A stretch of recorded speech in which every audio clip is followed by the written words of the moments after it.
Okay, so in this video, I just want to do a 1-year update on my DIY wood vapor blaster that can wet blast and dry blast. I have plans so you can build one of these as well. People all over the world are building these and it works just fine, okay? So this video is going to be pretty short because nothing's wrong with it. I don't have to do anything, but we'll just talk about it.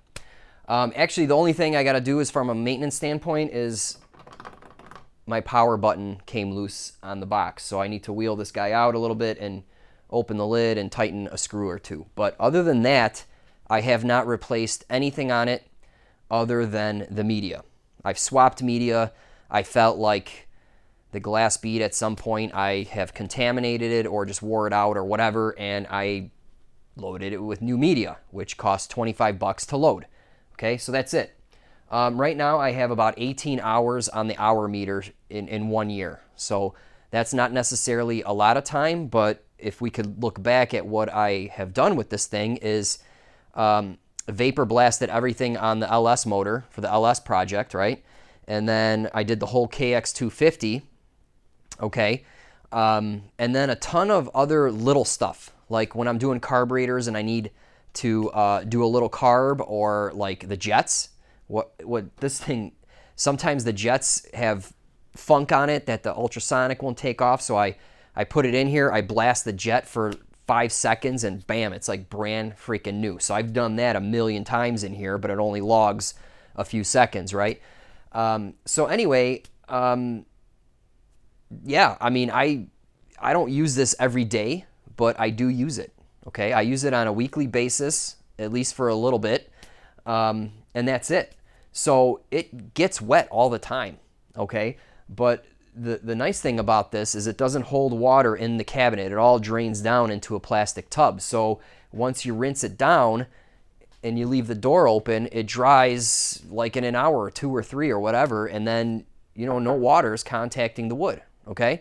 And the waterproofing product that I used on the inside, it's not failing whatsoever. It is stained. It's heavily stained because when I did those LS heads, all that gunk on the intake runner just, it's like this gooey, nasty stuff, and it completely stained the inside. And I haven't even tried to scrub it. I don't care. I could put another coat on there and freshen it up, but I don't care.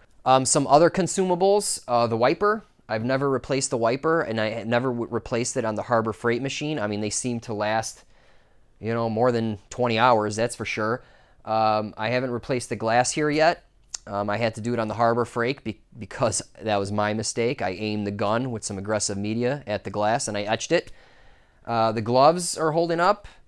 I have not wore out a nozzle in any gun I have used in the past, 3 years with the multiple machines I've built.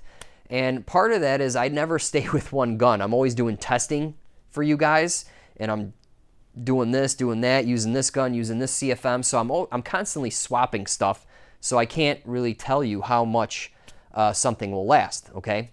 But I haven't worn one out. I mean, I've been messing around with vapor blasting for 3 years.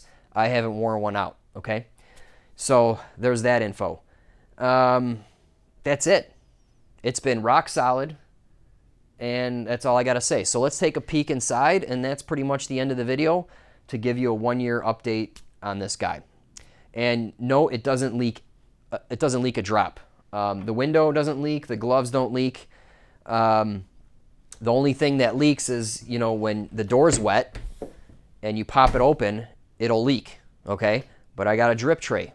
It catches some water, and then when you open this, you know, I kind of do one of these to knock the water off, and then I open it up, and then I have a sponge. I kind of just do one of these, and there's nothing that falls here. And I don't, this is my solvent tank over here. I definitely don't want media getting in my solvent or anywhere around here. So that's that.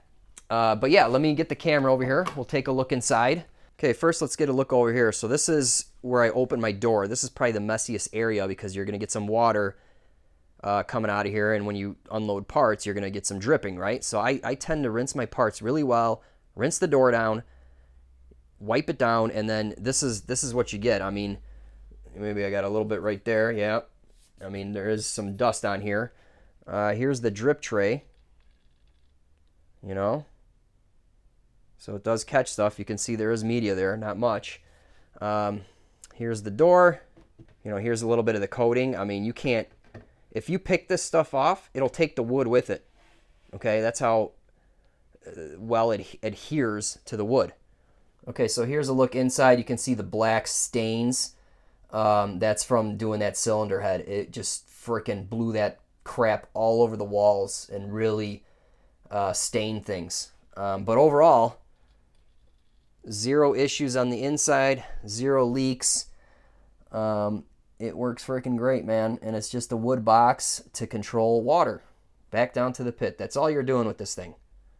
And it's plenty strong. You saw me climbing this. It can hold at least 180 pounds. Obviously more, but I'm not gonna go crazy and load test it. But I don't see you ever putting more weight than that in there. All right, guys. Well, that's it for this video. If you want to check out the plans, I'll leave a link in the iCards and in the video description. Make sure to check them out if you're interested in building one of these. And remember, I sell hoses, Flexzilla hoses, which are really nice. I have blast guns in stock, and I also have a custom timer for the closed loop system that is super easy. You just wire it up and you're ready to go. So everything's ready to go here in the web store.